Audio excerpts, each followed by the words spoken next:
Sinéad O'Connor est dévastée. Le 8 janvier dernier, la chanteuse irlandaise a annoncé une terrible nouvelle, le suicide de son fils de 17 ans, Shane. Mon bel enfant, Nesta Ali Shane O'Connor, la lumière de ma vie, a décidé de mettre fin à sa bataille aujourd'hui et il est désormais auprès de Dieu. Qu'il repose en paix et que personne ne suive son exemple. Mon bébé. Je t'aime tant. J'espère que tu as enfin trouvé la paix, écrivait l'interprète de Nothing Compares de U. 2 jours plus tôt, l'adolescent s'était échappé d'un établissement où il était soigné pour troubles suicidaires. Sur Twitter, Sinéad O'Connor a accusé les services médicaux et le pays d'avoir échoué. Ne vous imaginez pas que je ne suis pas consciente d'avoir, moi aussi, failli à mon devoir avec mon enfant. C'est encore une fois par le biais de son compte Twitter que la chanteuse a dévoilé avoir été hospitalisée à la suite du suicide de son enfant.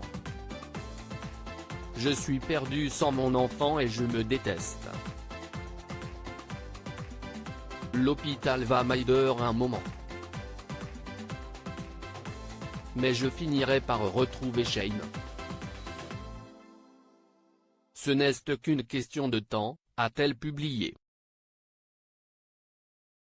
La veille, elle avait annoncé à ses abonnés son intention de suivre son fils car il ne sert à rien de vivre sans lui.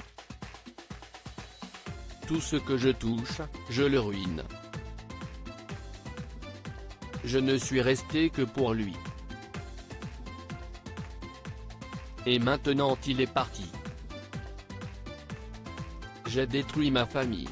Mes enfants ne veulent pas me connaître, écrivait Sinéad O'Connor dans plusieurs messages publiés sur les réseaux sociaux. La chanteuse a ensuite expliqué se sentir responsable du suicide de son fils et vouloir mettre fin à ses jours. Le fils de Sinéad O'Connor avait planifié ses obsèques. Ce n'est la faute de personne mais la mienne. La mort de Shane n'est la faute de personne sauf de la mienne. La mienne n'est la faute de personne sauf de la mienne. Je ne veux pas être dans un monde sans mon Shane et sans mes autres enfants.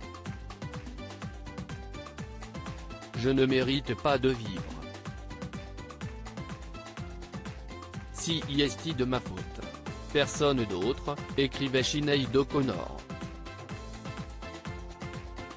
Le corps de Shane a été retrouvé 2 jours après qu'un avis de recherche a été émis dans les environs de Dublin.